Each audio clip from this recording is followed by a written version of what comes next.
Welcome to the Young Crone's Cafe, where you can get a magic brew full of all sorts of information, both witchy and practical.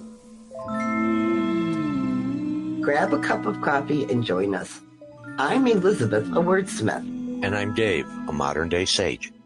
We are going to talk about various witchcraft and life topics from a slightly more mature perspective, at least most of the time. Thanks for joining us. Today's metaphysical kernel of thought is mirth and reverence. One part of the Wiccan experience often focuses on a writing called The Charge of the Goddess, which was written by Doreen Valiente in the mid-1950s. She worked with Gerald Gardner, who is often credited with creating the original form of Wicca, and she wrote many of the rituals used by that tradition. One phrase that has always stuck with us, even though we no longer practice Wicca, is when she talked about the different characteristics witches should have in their rituals, one which was that there be mirth and reverence in all things. As we strive to craft a spiritual practice that works for us on the path, there needs to be balance, and these seemingly opposite meanings bring that together for us. Many witches come from a background where church and worship created an opportunity to learn about the meaning of reverence, which we define as honor, respect, or awe, where a service was a serious affair, with a clergyman expounding on how to behave or improve oneself. Personal choice on what to believe was not encouraged, and in many cases actively discouraged if one wanted to be part of that particular group. Mirth, which we define as gladness, often accompanied by laughter, was seen as a secular pursuit and not part of any formal or even informal worship service. On the path, we believe that all rituals should encourage reverence for the energies we work with, as well as the purpose of the ritual itself. We also feel it should be a joyful experience in itself. A major part of our great work is learning the ability to find enjoyment in all things. Another important component of mirth in ritual is the capacity to not take ourselves so seriously, especially when we screw something up in the middle. It has happened to all of us and will happen again because we are not perfect individuals. Again, part of the human experience. Mirth allows one to counteract these feelings of guilt or embarrassment at our own imperfections that can interfere with our ritual experiences, sometimes to the point where we don't fulfill our purpose. Well, today we seem to be getting further afield, as it were, with more of the concepts and beliefs on which we kind of created our practice, for want of a better word. And today we've hit upon mirth and reverence, which seem to be two very opposite ideas that we've kind of put together thanks to Doreen Valiente. It's the only thing that ever stuck for Sue and I. It's a very long writing, The Charge of the Goddess, and it's very poetic and beautiful. But that was the only phrase that seemed to be important because it lasted way longer than we've been practicing, I think. Sure. And I think it's important, just the basic concept of having both joy and a solemn sense of event or whatever during a ritual is important. If you have, if everyone in the ritual or if everyone in the practice or whatever is super, super serious and nobody can have a chuckle once in a while, you're not enjoying it as much, you're enduring it. And not to call out specific faith groups, but for example, if you look at a Catholic Mass, it's calisthenics. It's compulsory, stand, sit, pray, sing. But if you then look at, say, for example, in my neighborhood, there's some Southern Black Baptist church, and they're jumping up and down and they're singing and they're laughing and they're having a beautiful time. And man, the energy outside the building. If you listen to a mass from outside the building, or if you listen to, the counter to it, there is definitely a difference in the energy you feel if you can include joy and happiness and laughter and sharing a good cheer. I think if you don't have that, why are you doing ritual in the first place? I mean, there are times when seriousness and awe wins because something amazing happened or you were moved spiritually, for want of a better word. And that reverence awe takes over. But by the same token, if you can't laugh at the fact that I don't know, you have to pull out the ritual flashlight because you can't read the small print by bonfire. Sorry. I can remember being that guy with the ritual flashlight in my backyard. So thanks for the memory. The whole point, because otherwise, why are you doing what you're doing? Well, that's just it. If you're only at a ceremony or an event to satisfy a commitment or fulfill some dutiful obligation, that's not church, that's work to me. And in part of the reading, we talked about being able to not take ourselves so seriously. And, I've read that 3 times this morning, and all 3 times I'm called back to, and I want to say it was one of the parks and one of the hand fastings that you and I and Susan all went to. Mm-hmm. And at a certain point in the ritual, everyone turned left to start walking around the circle clockwise, and Dave turned right and stepped face first into the person behind him. And for a moment, there was some real embarrassment, like, oh my God, I'm doing this wrong. But then someone else sort of chuckled and said, this is a way of reminding us that there are new people and visitors in our circle. Mm-hmm. And the fact that somebody took my mistake and turned it into a positive, everyone immediately started to laugh, and it added to the rite. It didn't take away from it at all. It added to it because, there was a bumbling human there, and bumbling humans happen. We're all bumbling humans. I'd like to think because we're not perfect. I mean, I know for me, I have taken that idea of mirth and reverence and kind of look for it in everything nowadays, in the everyday, so that it's not just when we're in ritual. Because I'm just a witch when I am in ritual. I am a witch 24/7. So and our words all day long, every day, not only to other people, but to ourselves. Our words are spell work. They are prayer. Everything that we say is being sent out into the energy. And that's something I've been reminded of a lot lately. Mm-hmm. I think that's part of it. And then, like I said, if I can't laugh at my humanity, then I am taking myself too seriously, and I am liable to snap at other people or yell at the grandchildren, or I am going to ram somebody in traffic at the moment because people sometimes when they drive, it's that ability to recognize not only my own humanity, but when I can laugh at myself, I can remember other people are human more easily too. Boy, I needed to hear that today. Yeah. That's part of it, is stop taking myself so seriously, stop overscheduling, stop overthinking things sometimes, and just enjoy the fact that I don't know. I got up this morning, I'm breathing, the sun is shining. Yes, it's trying to blow us to Kansas outside this morning with the wind, but, just in general, it's okay. I think when we look for it in the everyday, we can find those moments of joy. Well, it's remarkable that you say that, because I've been noticing that over the last few days in nature. I came out the front door the other day waiting for my Uber to work, and the sky struck me at a level that I could not describe using any other word but reverence. Mm-hmm. You know what I mean? And then later on that day, I'm standing in the pouring rain with a customer out in the parking lot, and we both look at each other, and I'm like, well, it's not snowing. And we both burst out laughing. So there's mirth and reverence in the way that we see the world around us. Mm-hmm. And I'm using specifically environmental examples. But then then it dawns on me as a musician, there are mirth songs and there are reverence songs, and there are songs that have a combination of both joy and solemnity to them. Yeah.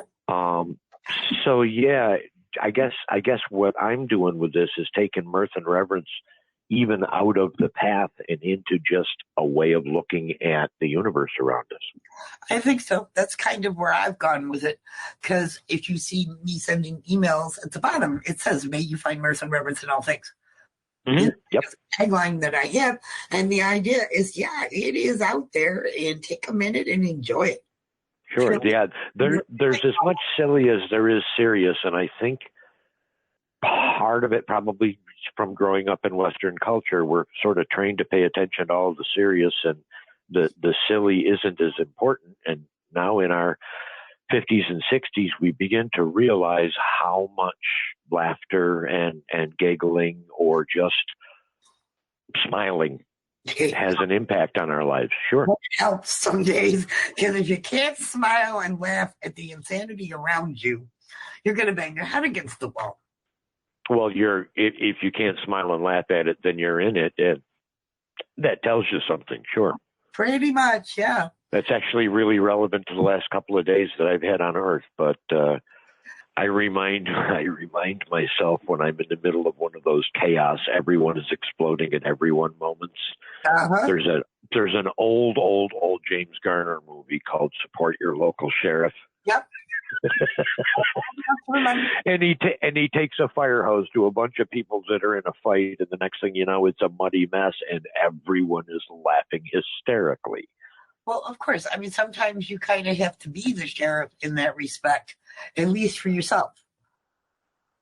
If you can That's exactly what I was saying. You know, it's going back to some of my experiences recently. You know, if I'd have stepped in at any point in time and said, "Hey, Dave, you're being weird," and gotten a giggle out of it, I could have diffused some situations that instead I've been able to learn my way through. Well, so now you know, but just think you've learned, and now next time you can maybe giggle your way through a little sooner. Hey, look for them green flags, right? Exactly. You and I were talking about that the other day, that your training in the military taught you to look for red flags everywhere. And you're really good at finding the red flags and focusing on the potential disasters. And you're learning to flip it and watch for what you were calling green flags. The stuff that's around you that, yeah, there's still going to be red flags, but there's also good stuff going on too. Well, and that actually ties in beautifully with mirth and reverence, because when I'm in that state, it seems like I'm spending 95% of my time or energy in a mode of reverence. What is being revered is safety. I'm looking for every possible thing that can go wrong. And the mirth is the counterpoint to that coin, where I can be in a state of mind where I can actively look for things around me to giggle at and smile at. And going right. That's been, what's that? Or the things are going right too. Yeah, absolutely. When things are going right, I am mirthful. Hopefully. You know, like I said, and it all boils down to that wonderful concept of balance that seems to be, the more we talk about it, the real cornerstone of the path tradition. Sure. Looking for balance and actively working towards better balance, but at the same time recognizing how we're never going to be perfect at balance. Absolutely. It is a human experience. Yeah, I think so. Last time I looked, anyway, you know, and I just want to mention, you had mentioned it earlier, that when we went over the reading before we sat down to talk, that I don't want to upset anybody who practices Wicca, because we come from a Wiccan foundation. That was where we found witchcraft in the first place, was through Wicca. And Wicca is a perfectly valid practice for a lot of people. We just kind of took the Wiccan foundation pieces that worked for us and took a left turn with it, for want of a better word. So it wouldn't resemble traditional Wicca anymore. But if that's your boat, go ahead. Well, and I really believe, you know, coming from a shamanic Wicca background myself, there are so many parallels, that the big thing that I see is, instead of representing the masculine and feminine, or projective and receptive is what we call it, energies in the universe. Instead, we recognize that there are projective and receptive within all of us. So every human spirit is both God and goddess, and male and female, and projective and receptive, and active and passive. And like you were saying, it is all about that core balance.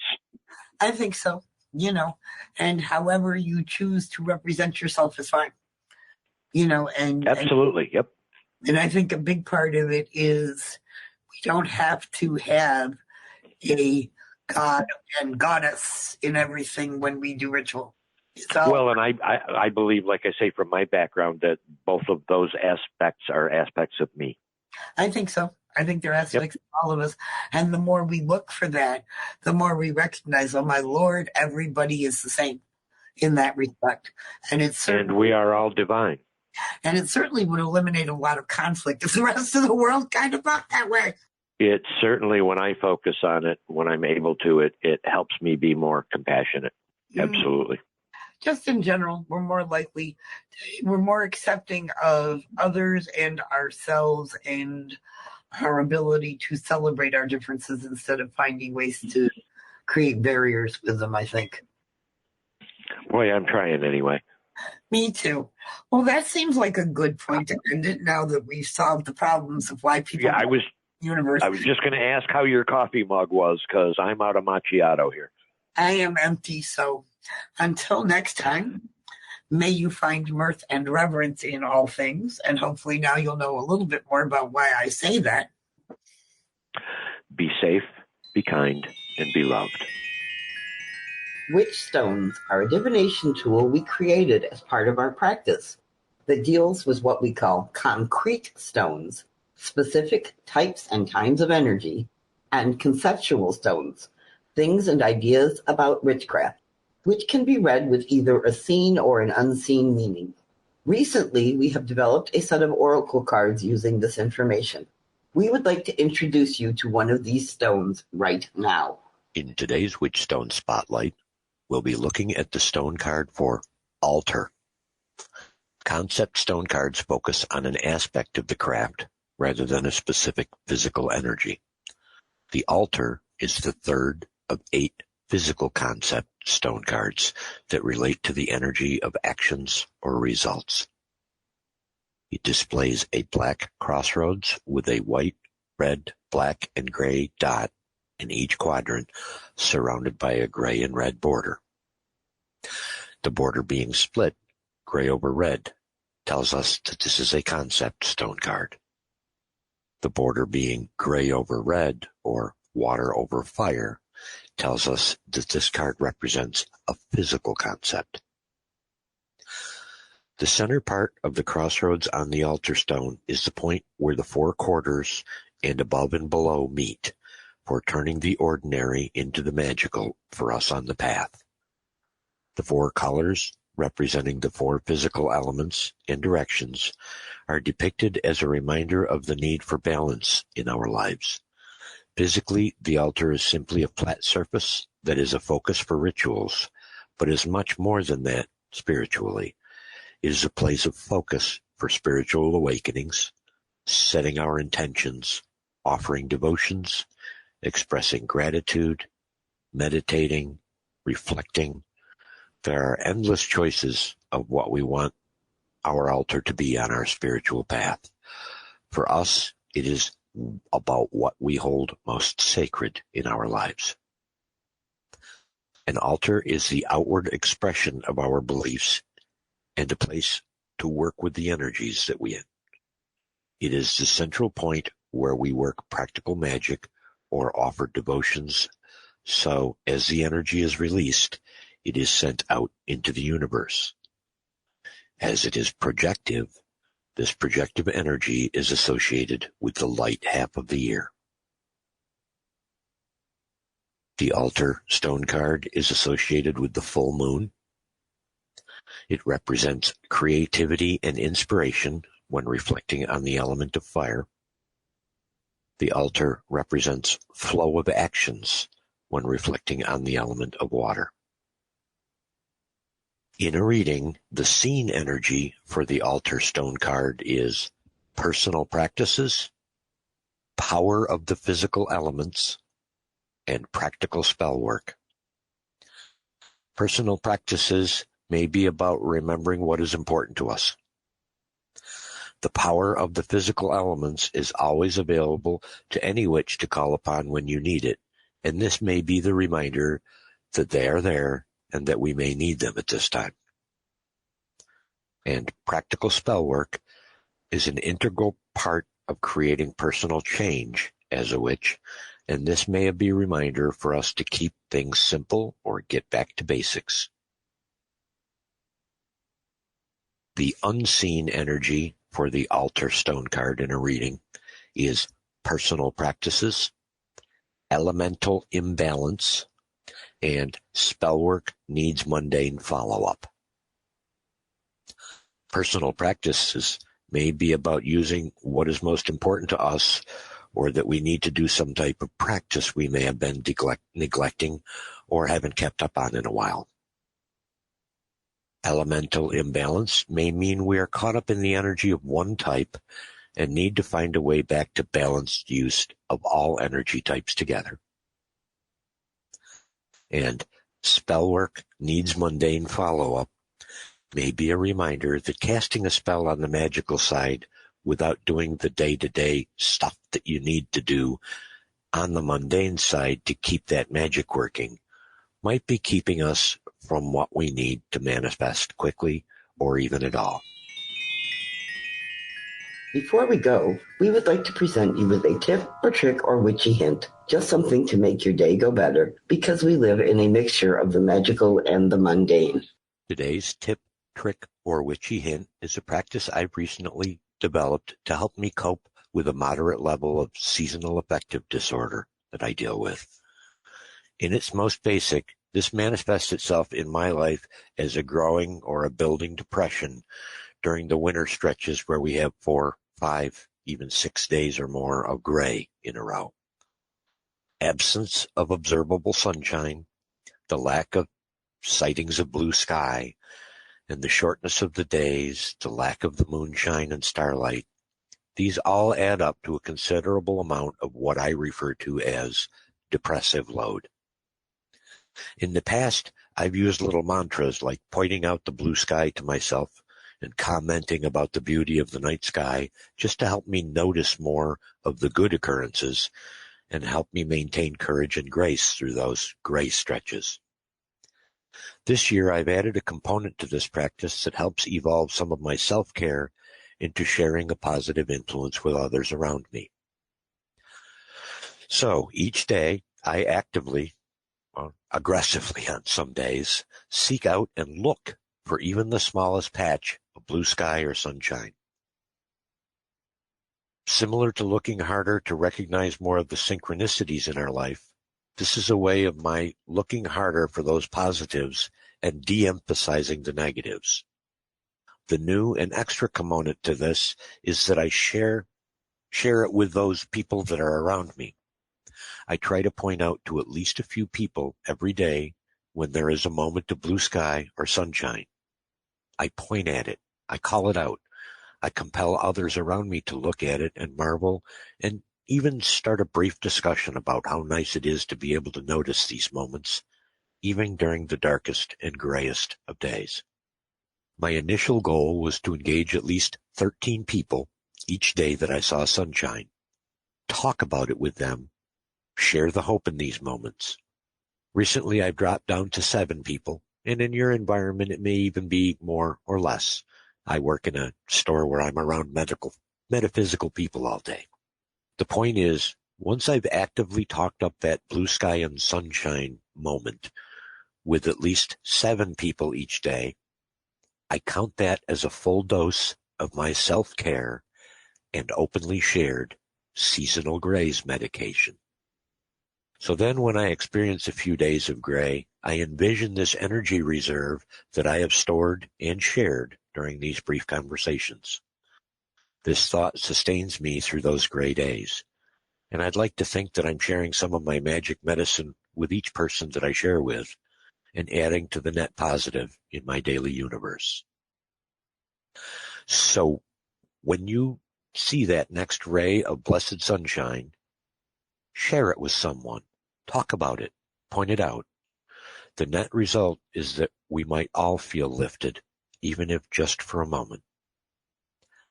Again, this is a great and fun way to help train my brain to start noticing more and more and more of the magical in my life.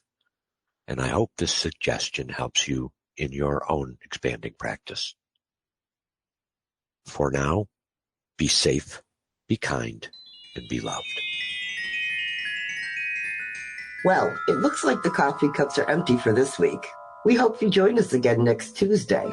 But you can find us at our website, 2youngcrones.com. That's the number 2, Young Crones. We'd love to have you join our growing online Discord community.